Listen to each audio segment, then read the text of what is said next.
All right. Well, good day, everyone. Actually, let me say it even better. Happy New Year, everyone. My name is Steve Jackson. I'm the Senior Vice President of Broker Concierge here at PrimePay, and we are just thrilled that you have taken time out of your crazy busy January to sit with us here today. And our topic, it needed to be focused right on some 219 items, and so we've titled today's webinar, Be Intentional with These 6 Trends. I think what you'll find, right, as you start the new year, you oftentimes, certainly we're getting out of our craziest time of the year. I know we all look forward to that. But at some point, we need to start thinking, right, about 2019, the year ahead. You certainly have gone through planning stages, focused on certain strategies. And as I think about PrimePay, a lot of times, we focus on the stuff, the items that we do really well, right? What's our lane? Are we in our lane? Let's continue to be experts in the things that we do. And I think, when you think about yourself, right? Your agency, you are an expert in your areas of expertise where you want you and your agency to focus in the current year. And sometimes we do not have the vision or those ideas that could help your agency or your company reach those goals. And so we thought it would be pertinent. We looked back at some of our strongest partnerships through the end of last year, and we looked at certainly some industry trends that we see in our space. And we thought, I think it would be very valuable if we could actually kind of bring to life 6 different trends that we see out in the marketplace. I came across this quote from JFK that I thought was awesome. And he says here, "Change is the law of life, and those who look only to the past or present are certain to miss the future."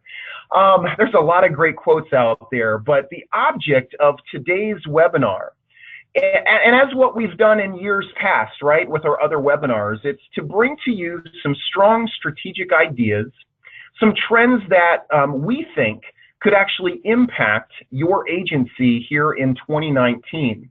And so we're actually going to just jump right into the conversation today. As you have questions, you can go ahead and type in the question box. But we will probably just, we're going to pour through these trends here today, and then we'll get back to you with specific answers to your questions here at the end or after the webinar. So there's 6 areas or 6 trends that we believe that you need, or you and your agency needs to put some focus on, okay? And so the first here is integrated technology. Number 2, HRAs and self-funded plans. Number 3, claims administration. 4, Erisa and 5500 filings. 5, HSAs, health savings accounts. And lastly, 6 partnerships. And you might say, well, okay, that seems like an odd one. But these are all ideas that are industry focused right now, but also it's kind of what our strongest partnerships are bringing to life here right now. And so I really want to kind of take a deeper dive here into each one of these trends here. So the first one is integrated technology, right? So in one form or another, it seems like the #1 conversation that we are having with certainly our strongest broker partnerships out there today is centered around technology adoption. And this whole kind of thought about integrated partners. Whoa, okay, I've got not just the technology, but I've got to think about kind of other partnership solutions that need to also be included as part of this adoption strategy. And so I think for many of you, you all have or are currently going through the decision-making process, right? Do we buy something? Do we build it ourselves? Do we partner in some form or fashion? I mean, those are the honest conversations that you have to have as an agency. But our strongest broker partnerships really recognize that these early disruptors in the marketplace, they really created opportunity. Why? It's because they introduced something that they were an expert in, kind of the benefits world, but they incorporated then a technology that would go beyond just the benefit administration or the benefit enrollment aspects, of their role. they actually looked at some deeper employer challenges. What are employers dealing with? I mean, not just the ben admin kind of conversation, but they're dealing with other business administrative tasks, whether it be in payroll, whether it be COBRA, continuation, whether it is, a vast hiring, growth rate that they have, and they have to figure out how to handle the applicant tracking process better and onboarding and so forth. They're dealing with some major challenges that are outside the scope or outside of the venue, really, of benefit administration. And so what these disruptors found was, hey, we can meet more of the employer challenges, but this technology actually invites the business conversation to happen. Right now, as you think about, if you're an agency that has not yet adopted anything as far as technology yet, you're probably having primarily the benefits conversation. And so technology is a good kind of bridge, if you will, to more of that business conversation, because you and I know that, benefit decisions are not just made as a standalone in a vacuum, right? Those decisions are being made based on the health or non-health, of the business. If it's a healthy business, it's cash rich, it's cash poor. All of these factors influence what they're going to do on the benefit side. So the more that you can have that business conversation, the better, because there are key challenges to overcome. Creating efficiencies. Employers want to control their costs. They want to mitigate compliance risk. Of course, a lot of times they don't even know what they don't know, right? I mean, they're kind of unsure of all the different types of regulatory requirements that they should be following, right? So technology is something that kind of fills that void. So right along with you, right? I mean, so this is somewhat of a conversation about you and also PrimePay here. We decided that, what? It is ample time for us to begin that our own technology kind of adoption, if you will. And so we went out and sought partners, developed a payroll API, developed just a stronger, more available account feeds for FSAs, HRAs, HSAs, and certainly compliance feeds for COBRA types of services. So I want to show you this flow chart, and it's really to reflect how the conversation can work, but really how the integration can be for the type of solution that you want to deliver here to your clients. And I know, we have this looks more like a sales flow chart, right? I suppose. We've got our PrimePay logos on it and so forth, but I really just want to use this as a visual here for you to have a better understanding of what this can mean for you and your agency.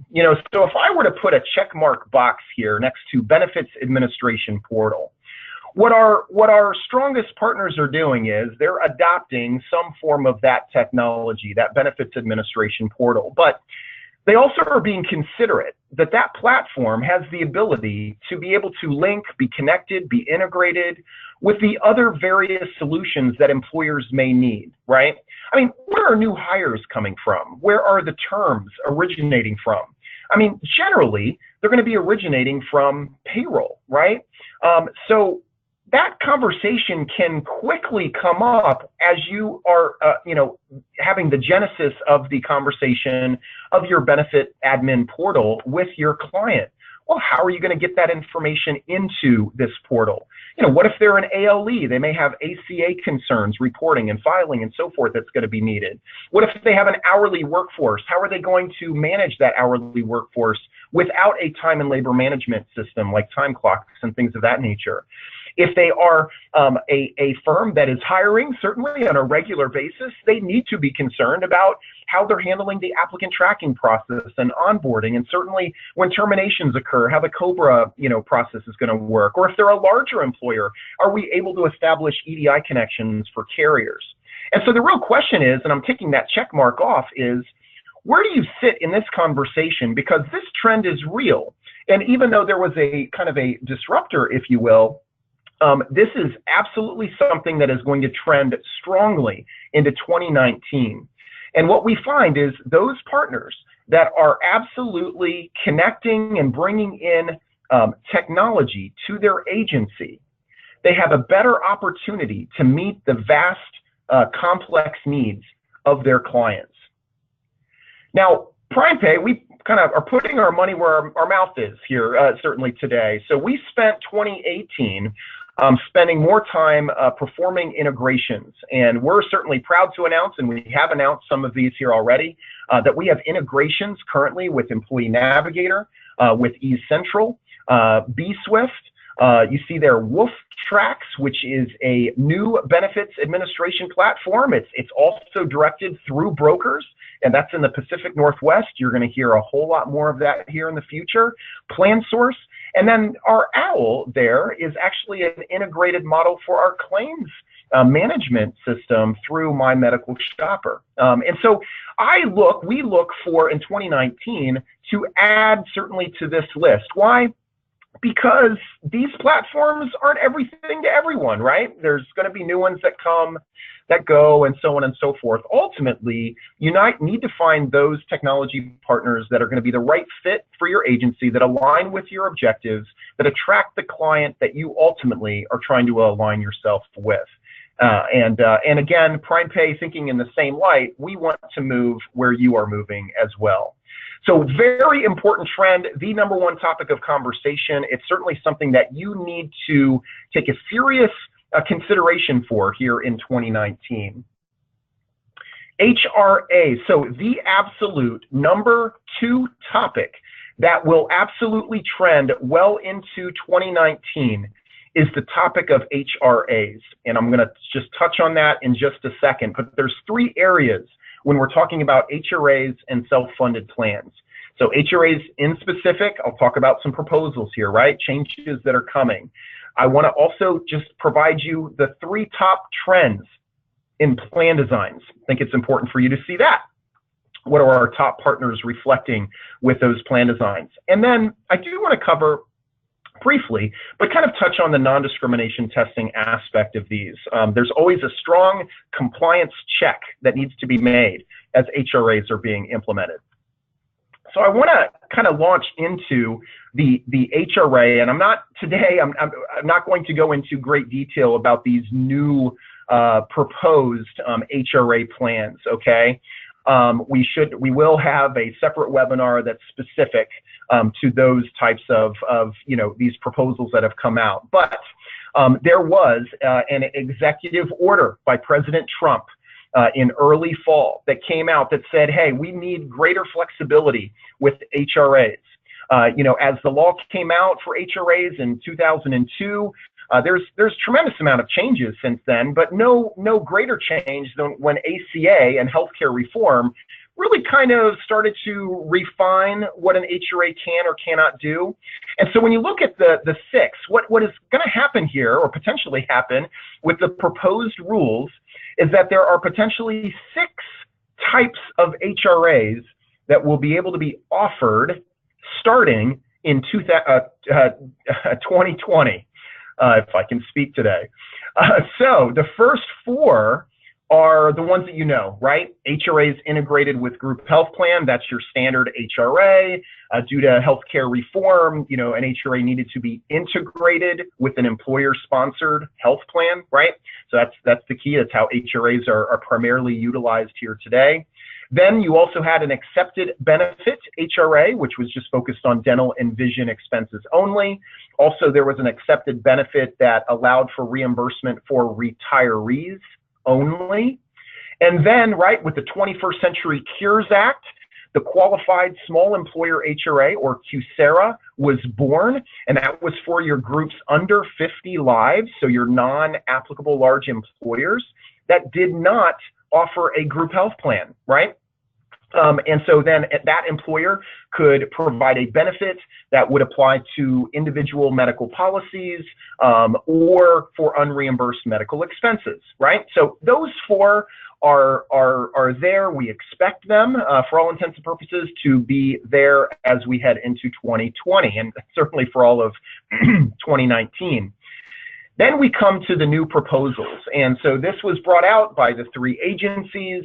They all have gotten into it, from HHS, Department of Labor, and so forth, have all provided in a joint statement these 2 new HRAs that are proposed and are not final. So we're unable to do anything with this right now until we have final regulations. But let me just briefly state what these are. So the first one is the Premium Reimbursement Hra. So if the regulations are finalized as proposed, an employer of any size may establish an HRA that reimburses employees' premiums for major medical insurance purchased in the individual market, okay? Now, again, provided that certain requirements are satisfied and so forth, but now we're talking about any size employer that says, hey, I have a designated class of part-time employees. I'm not offering them group health plan coverage, but I now could offer a benefit through a premium reimbursement HRA that they could use to go towards that individual market coverage, right? So I don't see any limits that are being proposed. What's also in these rules is that if this employer was an applicable large employer, they certainly would meet the affordability, an offer of coverage, rules that are under the employer mandate here right now. So a lot of that is going to have to be worked out, and more information certainly to come. But that is the first HRA proposed. So an employer that is offering group health insurance, okay, a larger employer, and they now have the ability to designate classes and provide an HRA benefit specific to individual market premiums. The second HRA is really, I guess, it's being titled a new accepted benefits HRA. I'm sure it's going to get its own definition here very soon, I'm sure, at least title. So what is that?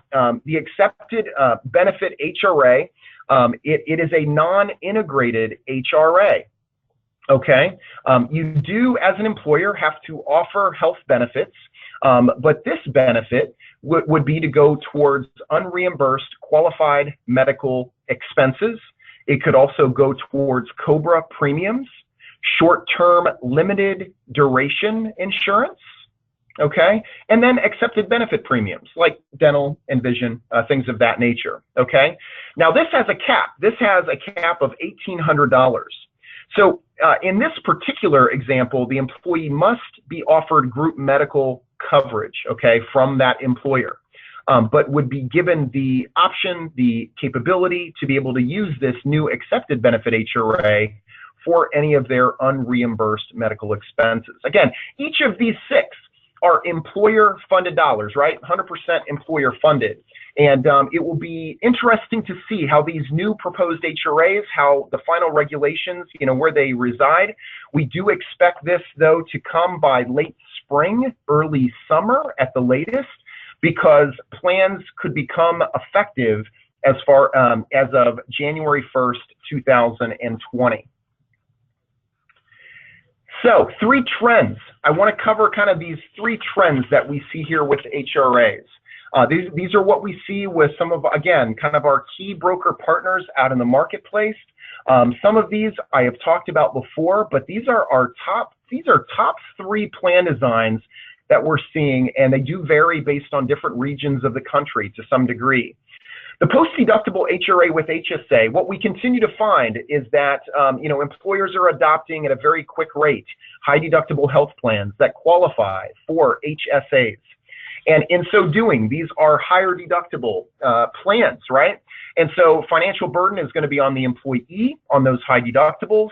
And so what a greater opportunity for an employer to provide some protection, certainly, to remove some of that financial burden, but also enable an employee to contribute to their HSA as well to the fullest, is done through a post-deductible HRA.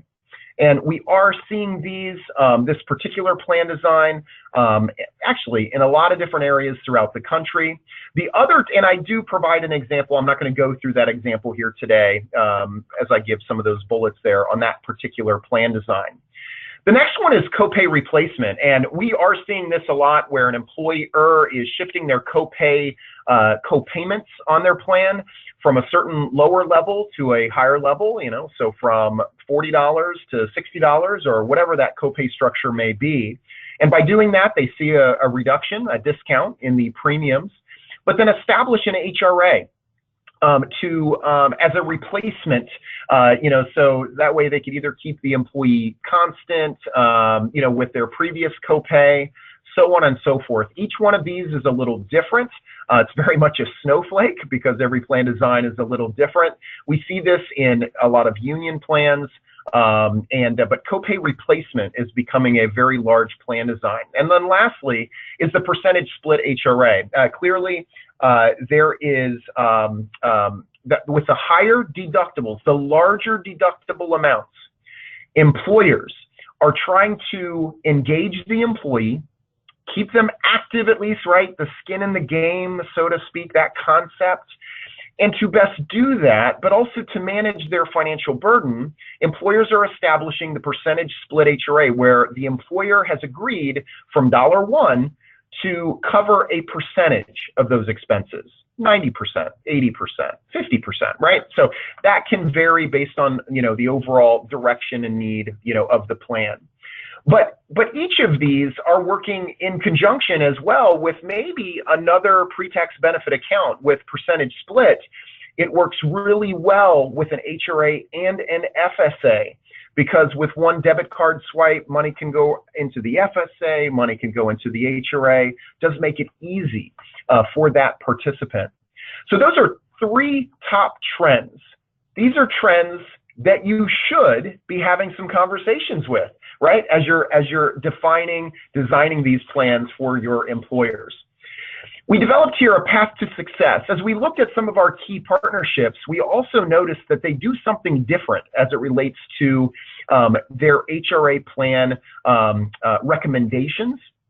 They truly go through a consultation process where they're not just spreadsheeting, right? Not just kind of listing all the plans and then, okay, however, we could throw in this HRA. Not necessarily. The HRA plan design consultation is going right along with the key objectives of the employer, what they want to get out of the benefit, what's best for the employee. And the HRA is really being in a collaborative conversation with that health plan. They're doing full plan document reviews. Yes, plan documents are important for HRAs, plan docs, summary plan descriptions. A review process is in order. Do they have an existing plan? Do we need to transition to a new plan design? Right. So those reviews are important. They're also doing a break-even analysis, looking at utilization numbers. Based on this plan design, based on the usage of X, we expect, the financial burden to you, the employer, would be, Y, or to the employee, Z. And so they're also performing a debit card evaluation, determining what would be best for the employee and how they would participate in this said plan design. Education is important. Most of these broker partners are providing strong enrollment education so that the employees are fully aware, of what that strategy and that plan is. And lastly, they're also looking at a COBRA analysis and calculations. That's right. So an HRA is COBRA qualified. And so a trend here clearly is to ensure that the HRA plan that the employer is adopting is actually performing how it needs to through the COBRA event timeline, right? Premiums need to be determined, so a COBRA analysis is in order. So those are some key paths to success that we see as a trend with some of the strongest partners that we have. One other thing, as far as a compliance check, I've just listed here under Section 105, non-discrimination testing is required. And so it does need to be performed annually. And you generally, like you do most non-discrimination tests, you do need to have that performed early to mid-year, of your plan year. That's the best times to ensure that is done. There are always red flags that can occur based on certain plan designs. If you're working in the kind of with the thought of, well, okay, we're developing this benefit to meet similarly situated employees or a certain class of employees or a location, a different designated class, what have you. Those are all good. But do understand, and they're certainly allowable, but do understand the red flags can come into place based on the type of benefit that's being offered. Is it a commonly controlled group? Do we have more affiliated employers that we need to consider? Do we have consistent eligibility provisions? so on and so forth. And so just some key things that I just wanted to represent here today, that as you're implementing HRAs, you are going to want to consider that non-discrimination testing and some red flags that certainly will exist. All right, number 3, key trend that we are seeing in our industry, and we want to make sure that you understand how things are changing. And so when I talk about claims administration, I am specifically talking about our industry in the pre-tax benefit account. So HRAs, FSAs, HSAs, right? And specific here, HRAs and FSAs. So if we look at traditional reimbursement options, right? If you're a participant in an HRA, how do you submit a claim, right? You have more of a manual submission where you print a claim form, you print your EOB, right? And you either send that via mail. Yes, we get a lot via mail, fax, scan, and email, right? So we have the standard manual submission processes. And then we also have the technology, right, or more of the digital or technology types of submissions. Many transactions can be done through a debit card, which is fantastic, which may remove some substantiation. But nonetheless, that employee is going to need to get a PDF copy. They're going to need to take a picture of their EOB and then submit that through the online portal or through the mobile application, right? So that's we know that, right? That's their traditional ways here today. So the basic rule in claims administration is that when you establish an HRA or an FSA, there are rules. With an HRA, the employer establishes the plan design. For an FSA, it's more determined, right? The eligibility of expenses is by, say, the IRS in making some of that determination. But the rule of thumb is that an employee, a participant, should submit their transactions, their services rendered, to confirm whether those expenses actually qualify, right? I mean, that's the basics of that. So as we look at 2018, we look at our traditional way, what I just had covered. The participant is going to submit their EOB, and I highlight and underline kind of EOB here because I'm specifically talking about an EOB submission. When we talk about HRAs, virtually 98% probably of HRA plan designs depend on substantiation using an explanation of benefit statement, okay? And FSAs, clearly, an EOB can be used as well through that. But so I'm specifically talking about EOB submissions. Participant submits that EOB, the traditional ways, we substantiate that, and then claim is paid. But that's a changing. 2019. This isn't, hey, it's coming. No, it's here. So here's how claims management is happening today. That EOB now is harvested, is collected directly from that carrier portal. Then it's automatically or auto-submitted to, say, a company like PrimePay. It's submitted automatically to us. We then manually touch that claim, or maybe it's auto-substantiated in some form or fashion, and claims are paid. We call this here at PrimePay our claims flow solution. And it's really the new wave in an opportunity for a participant to not have to worry about submitting their EOB, determining, hey, what claim form do I need? And wait, which EOB did I already send, or do you have one already? They don't have to even worry about that. That EOB, as soon as it hits that carrier portal account, is collected, sent to us or sent to their TPA, so that then we can substantiate and make payment. And so this is revolutionizing kind of the claims administration that we now see. So you might be asking, okay, in this trend, so where can I use it? So this is specific to EOBs and EOB submissions. So with an HRA, any design, which is almost all of them, that will require an EOB to be substantiated would be eligible. Even in a FSA, health only, limited purpose, combination of plans, FSAs can also, this claims flow management will be effective for FSAs. For HSAs, there really is no claims substantiation, right? I mean, you're self-substantiating claims, but it could be used for record-keeping purposes, just to kind of keep a vault of EOBs, so that if you're banking your expenses, you've got kind of a history of those services rendered, as needed.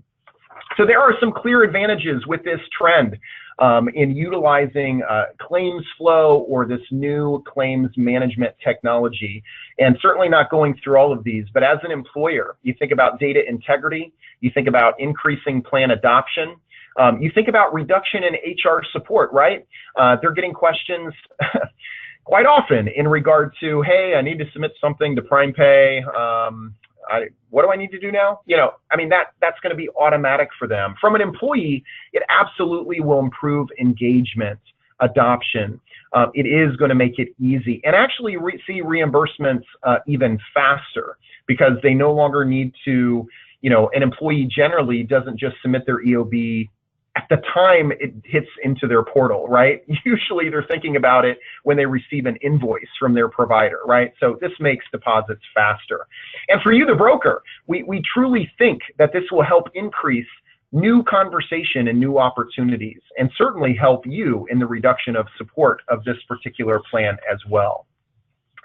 All right, number 4, the fourth trend, Erisa and 5,500 filings. So you guys have heard a lot from us in regard to Erisa, and it is something, as we looked at key trends for 2019, this is one trend that is actually probably only increasing. We do not see anything kind of, being just kind of static. We expect an increase in this area, and there's kind of 2 areas, I'd say, impacting this discussion. Number 1 there, health and welfare audits are increasing. We just read, I think it was in the Benefits Pro article this week, just in regard to the top 10 penalties, Erisa penalties levied in 2018. If you get a chance to read it, it's staggering. One company got hit with 25 million, another company way more. It's a significant amount. Now, a lot of those large penalties are really focused around pension benefits, so understand that. But it continues to put a focus on auditing for health and welfare benefits. And small employers, with their lack of attorneys, with their lack of an HR expert as part of their group, they are some of the most vulnerable when it comes down to complying with Erisa. Also, on the 5,500 filing aspect, a couple years ago, a new proposal came out that said that they were looking to remove the filing exemption for small employers, those employers that are fewer than 100 employees, right? Now, that's been put on hold due to an executive order by President Trump. However, it is still out there in regard to, looking more deeply at those who need to file. And so I just want to point out 3 common mistakes as we look at some of our key partnerships and what they're doing out in the field. And I look about how we need to strengthen our offering. What we commonly see is, 1, there is no Erisa plan document at all. Okay. We just, one of our regional managers came across an agency and a client that, an employee went to the Department of Labor and made a complaint, right? That's what we're seeing. We're seeing a lot of complaints. You see there at the bottom in asterisk, 418 million restored through informal complaint resolution. Employees are certainly getting more confident in this area. And this is a simple thing that our key broker partners are doing, and that you need to really structure as part of your overall checklist with your clients for 2019. An insurance certificate and a benefit summary is not an Erisa plan document. So plan docs, SPDs, very important, most common mistake. Secondly, in the 5,500 filing is either not happening at all, or it's just being submitted improperly. Where they filed 1 file for their 3 plans, but they failed to incorporate those 3 plans into 1 wrap document or umbrella document. So they should have filed 3 5,500 filings, right? So what we're seeing is that these filings are not occurring, or certainly they're being submitted improperly. And so what it's done now is actually has pushed us to be more comprehensive in our offering, because I look at what our key partners are doing. They are having these kind of honest conversations. They're digging into the weeds. They're asking the question, hey, did you file? But okay, you filed, great. What plan documents do you have? Do you have wrap documents, separate plan documents? Can I take a look at those? Because a lot of times we're finding a lot of discrepancies, in those filings. So it's one of the areas as part of this trend that PrimePay is really trying to address the need further. And we've really enhanced our offerings here with our Erisa product. One is our fast track Erisa wrap solution, which covers the Erisa plan document needs for those smaller employers under 50 lives. Yes, it's a limited warranty, but it does cover them, for Erisa compliance with plan documents, summary plan descriptions, and the like. You also have the Premier Erisa wrap solution, and this is for any size employer. This is actually an Erisa attorney-led product with an unlimited warranty, where we actually do comprehensive doc review. We look at all documents, insurance certificates, all plan documents to provide full Erisa compliance. And then we assume the liability on Erisa for each and every client that utilizes our Premier product. Lastly, and something that we're actually enhancing and will be done shortly, is we've really enhanced our 5,500 remediation services. We will be able to provide a very comprehensive analysis of where an employer sits on their filing. So if you as a broker say, hey, I don't know what to ask, I don't know how deep to go, where do I go from there? They would be able to actually hire PrimePay to actually have a thorough review of their past history of filings, and then we provide an assessment of, hey, you're out of compliance, here's what penalties you could expect, but if you go through the delinquent filer program, voluntary program, your penalties will be Y, much less. So we're excited about bringing more of a stronger remediation analysis for you and your clients. These are what we see as a top trend here for 2019. All right, health savings accounts. This is pretty key, right? So number 5 on our list is health savings accounts. I think in a recent EBRI, in their annual employee or healthcare engagement survey, which they come out with, they said that half of everyone who's enrolled in a high deductible health plan either is currently enrolled in a health savings account or an HRA. All right, that's phenomenal. But it could be so much more, because here at PrimePay, we have kind of this mission statement where we say every health plan should be paired with a pre-tax benefit account. More and more of these high deductible health plans are so focused, right, on cost saving from a premium basis. And yes, at least on a short-term basis, they have the opportunity to reduce their cost. But a lot of times, right, there's still that deductible and co-insurance and those other out-of-pocket expenses that are going to hit that individual and hit that family. And so not pairing a pre-tax account with your health plan is really a grave error, and really needs to be considered. So we're passionate about that here at PrimePay. But a couple things that we noticed that was different, what trends we saw from key broker partners of ours, was this focus on education, enrollment, and engagement, those key areas. And so something that you may or may not know, we do Allegis, which is a strong benefit platform that a lot of third-party administrators use in this pre-tax space. They expect probably double the amount of exponential growth over what FSAs or HRAs will grow over the next 5 years. There's going to be considerable growth in this area. And that means that there is a tremendous opportunity for you to connect that account with the plan that's being implemented. I loved this this quote actually from an Allegiance study. It stated that the value of $1 invested in an HSA is nearly 30% more valuable than $1 invested in a 401k. It is so true, right? And so that HSA really provides that impact for the employee today on current expenses, but it also has the value of really contributing greatly to their retirement cost.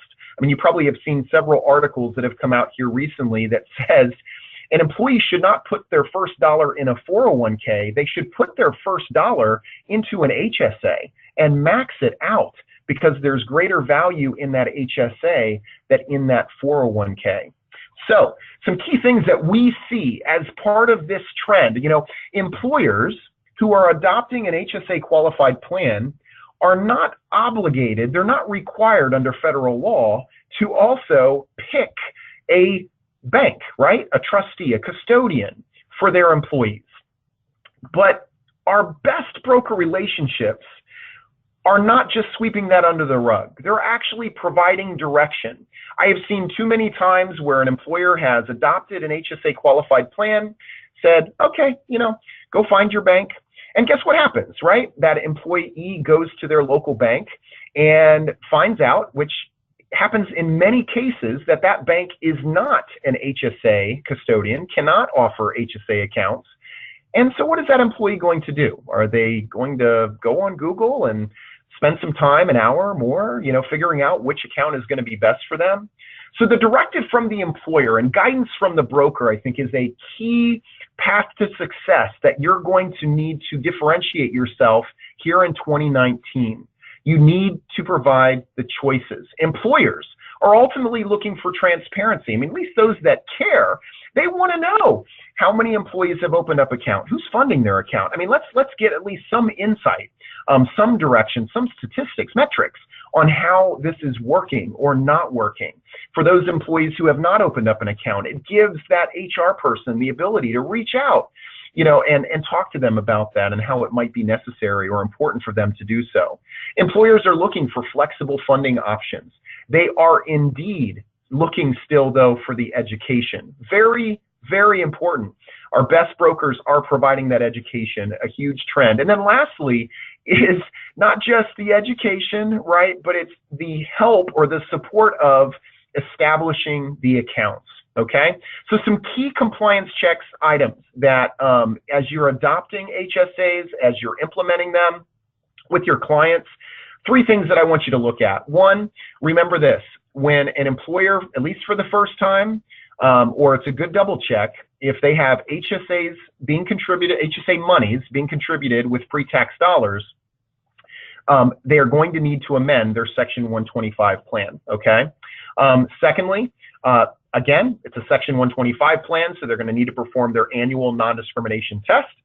Okay. And lastly, the brokers should stress, you need to stress the importance of the first contribution to that account, because the eligibility of expenses, okay, in order to be reimbursed from the HSA, they do not occur or do not begin until a penny or $1, some money, is in that account first. So it's important that we stress to employees in your education that dollars get into that account as quickly as possible. A quick fun fact from Devenir, who does a lot of statistics around HSAs, probably the leader there. They state that as of last year, 40% of HSA accounts saw an employer contribution. So 4 out of 10 employers are contributing seed money in some form or fashion to these accounts. Again, great conversations to have, a very important trend that I think if you have scratched the surface in this area as it relates to health savings accounts, I think you need to dig a little deeper as to how your agency can really get engaged with that. The last item here today is on partnerships. All right. There is something significant here going on with partnerships today, and as a vendor or any vendors that you may work with, we always want to be partners, right? Not be a vendor. But I put it as a trend because there is a clear trend with what's happening in your industry, with agencies. So you guys are looking, at, actually, and I'll just reference this quote before I show you the next slide, but if everyone is moving forward together, then success takes care of itself. Henry Ford, right? So what we're seeing is a lot of agencies are paring back certain vendor relationships to hone in on the primary partnerships that they can move forward with. That's going to be the best kind of connected solution for their agency. There is always conversation about, hey, your price, your product, right? There's always that. But I think what we see with our strong partners is that they're looking for a stronger partnership, something that is connected, something that is aligned with their specific objectives. They're not necessarily interested in, how many thises or that's they can sell. It's really looking at a more complete go-to-market strategy that aligns the best with their overall objectives for their agency. And so when you think about this, right, as an advisor, as a broker, as a consultant, you are going to specialize. You're in your lane, right? As I talked about earlier, whatever it may be. Could be, I just list 3 things here, but there's plenty of things that you all, and as you think about it, that you do really, really well, right? But as you think about a partner, certainly someone like in our space, we have those 3 things that are, certainly critical out there, but you've got to look at specific gaps where you do not have, or you need to increase a lane or add a lane, as part of your agency. You need to increase focus in a certain area because your employers are demanding it. And so what you need to find is that connected solution. And so partnerships are occurring you see it with general agencies. They're paring back relationships, but going with stronger partnerships.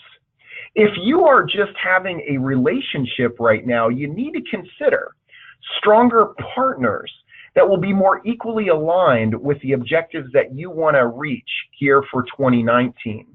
Now, I'll selfishly talk about Broker Concierge because it is something how PrimePay over the last several years has tried to differentiate in this area. We created this type of a program so that we do indeed have, they're like the liaison between the product, and you and your client. It's a way for us to get connected and actually build a much stronger partnership. Our Broker Concierge, as you're looking at partners, I'm showing you kind of ours, but it should be a significant kind of search or questions that you would ask another relationship as far as you trying to drive stronger partnerships with, another relationship that you have.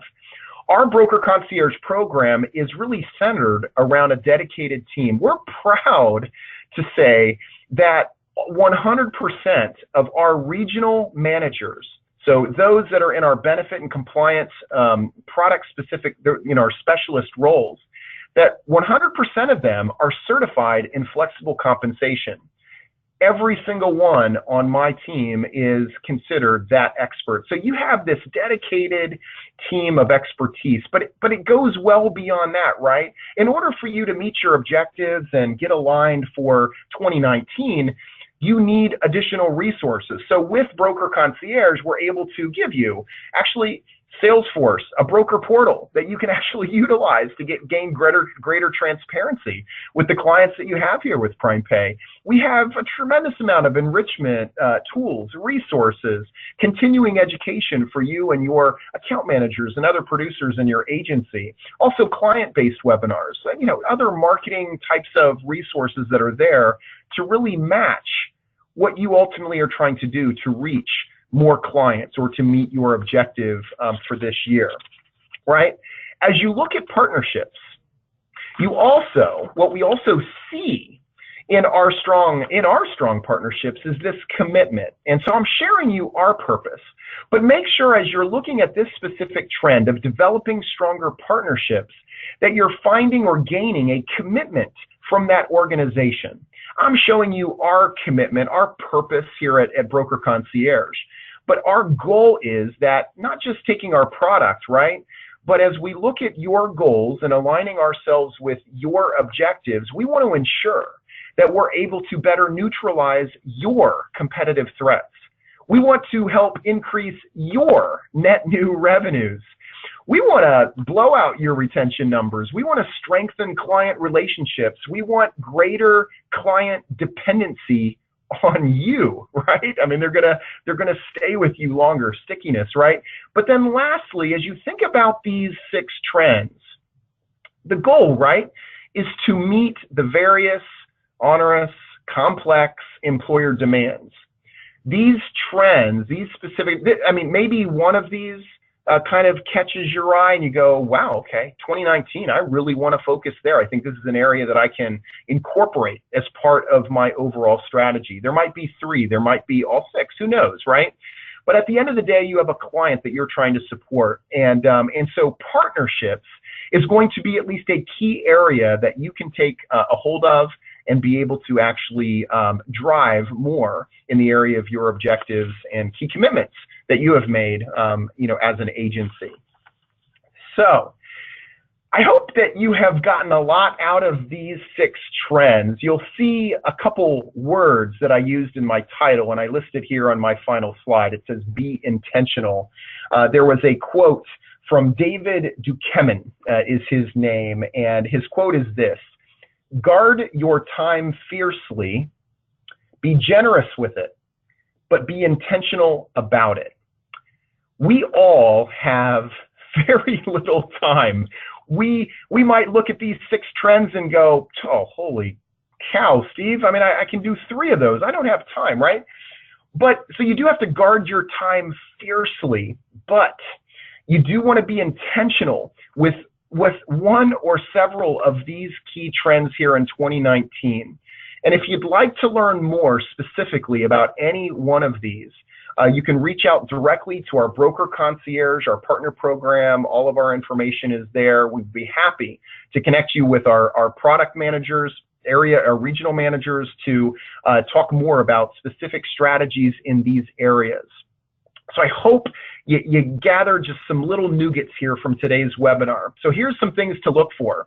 In 2019, we have actually decided that we're going to provide some quicker types of webinars where we're going to shorten these up. We're going to give you little faster tidbits in 30-minute intervals.